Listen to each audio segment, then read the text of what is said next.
പ്രിയപ്പെട്ട പ്രേക്ഷകരെ, ഒരു സന്തോഷ വർത്തമാനം അറിയിക്കാനുണ്ട്.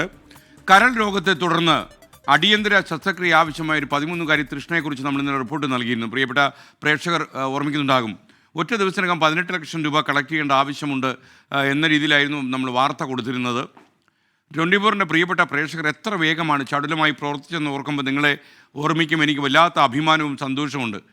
ഈ ശസ്ത്രക്രിയയ്ക്ക് ആവശ്യമായ ഏതാണ്ട് അവരുടെ തുടർ ചികിത്സയ്ക്കും എല്ലാം കൂടി ആവശ്യമായ 40 ലക്ഷം രൂപയാണ് ഒറ്റ ദിവസം കൊണ്ട് അക്കൗണ്ടിലെത്തിയത്.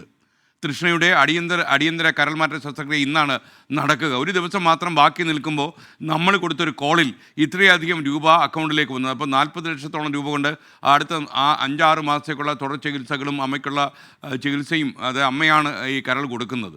അപ്പോൾ എല്ലാത്തിനും ഈ പണം ഇഷ്ടംപോലെ തികയും. പക്ഷേ ഈ പണം അക്കൗണ്ടിലേക്ക് ലഭിക്കുമ്പോൾ ഈ തൃഷ്ണയുടെ മാതാപിതാക്കളോട് എനിക്ക് പറയാനുള്ളൊരു കാര്യം, ഇത് പബ്ലിക് മണിയാണ്. അതുകൊണ്ട് തന്നെ ഈ പണം എങ്ങനെ ചിലവാക്കുന്നു എന്നുള്ളതിന് ഒരു ഓഡിറ്റ് ആവശ്യമാണ്.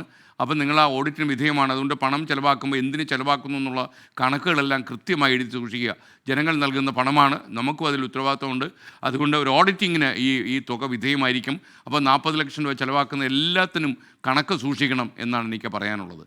കാരണം നാളെ ഈ പണം നൽകി ആര് ചോദിച്ചാലും ഇതെന്തിനാണ് ചിലവാക്കിയതെന്ന് പറയാൻ നിങ്ങൾക്ക് ധാർമ്മിക ബാധ്യതയുണ്ട്. അതുകൊണ്ട് അത് ശ്രദ്ധിക്കണം. നിങ്ങളെന്തെങ്കിലും കുഴപ്പം ചെയ്യുന്നുള്ളതല്ല, എല്ലാം സുതാര്യമായി ട്രാൻസ്പെറൻ്റായി പോകാൻ വേണ്ടി തന്നെയാണ്. അപ്പോൾ 40 ലക്ഷം രൂപ അയച്ച എല്ലാവർക്കും നന്ദി. അതോടൊപ്പം ഇനി നിങ്ങൾ പണം അയക്കേണ്ട, ആരും ഇനി പണം അയക്കേണ്ട.